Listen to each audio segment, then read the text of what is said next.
Well, hi everybody. Let's have a little chat about how pressure point fighting should be learned and how it works.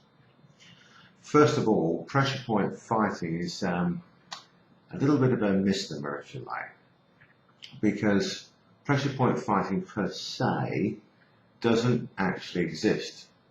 What you're doing is you're adding the knowledge of pressure points and how and why they work to the skill set that you already possess. So when we say we teach pressure point fighting, what we mean is we teach you how to add that knowledge to that which you already know.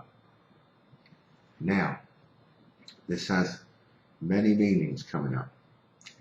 Okay, if you already could not fight sleeve, then this isn't going to make you a champion fighter. If you are already a good technical fighter, this will improve you dramatically. I just want you to think for a moment about a few little things. We don't just teach pressure points, we teach how and why they work. And I mean that not in an esoteric, tree-hugging, lots of Chinese medicine names kind of way. I mean it in a very clear, concise, simple, easy to understand English terminology kind of way. Because to make points work correctly, you need to have lots of other attributes in place. Now, some of those attributes we already all know, things like timing, speed, power, distance, etc., etc. But there are other things that make techniques work. Now, these little bits that make a technique work, these constituent parts, we call them players. That's just a term that we use so that between us everybody can understand what we mean. Now, these players can be applied not just on a single technique, but of course across the whole range of techniques. So for example, we may have a player that we call, just say, take the 45. Well, that's 45-degree angle. Now, if you've got an opponent and you're square on like this with them, then it's I hit you, bang, you hit me. I hit you, bang, you hit me. It becomes an exchange back and forth. But if you've got an angle on them, you can rob them of weapons and you've got full speed, full power from where you are. A very, very quick, simple explanation. So that 45 can be applied in terms of angles. It can be applied in terms of twisting a joint for locks to 45 degrees. It can be applied in all manner of ways. But once you understand that principle of take the 45, when you're analysing techniques that you currently do, if you're not getting the desired result, then maybe taking the 45 is something that you need to add.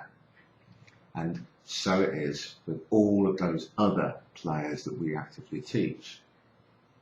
Now, we teach around about 90 odd of them. And don't forget, these are little bits that make things work. Some of them, on their own, have a tremendous difference in terms of the impact, for example, or the deliverability of certain strikes, or all strikes. The one that springs to mind most readily is waveform striking, where you can deliver much more power than you currently do. And that is it is all about getting your body weight behind the strike correctly so that you can deliver maximum impact and again over the shortest distance, so that you can in fact give somebody one wallop of a right hand with massive knockout power and potential from a relatively short range. And that is just basic knowledge of how and why the body moves to deliver its impact correctly. Now, you can apply those same principles for locks, chokes, takedowns, all manner of groundwork, grabbing, pulling, twisting, shoving, all sorts of things. So that when you, for example, if you've got that waveform movement correct and you want to pull down on somebody's arm, your thought process isn't just pull down on their arm, you're trying to rip their arm off. When you're pulling down on the back of the head or something like that, you're not pulling down on the back of the head, you're trying to rip their head off. And it's that kind of thing that we teach before we add the pressure points in, because we want you to be the most effective you can possibly be. Anyway, I hope that's given you a little bit of a background as to how we teach pressure points, and that you must understand that they are an addition to what you already know, and an addition to what we make sure you know before we even start to teach you how the pressure points work and how to apply them properly. Anyway, more next time. Thanks very much.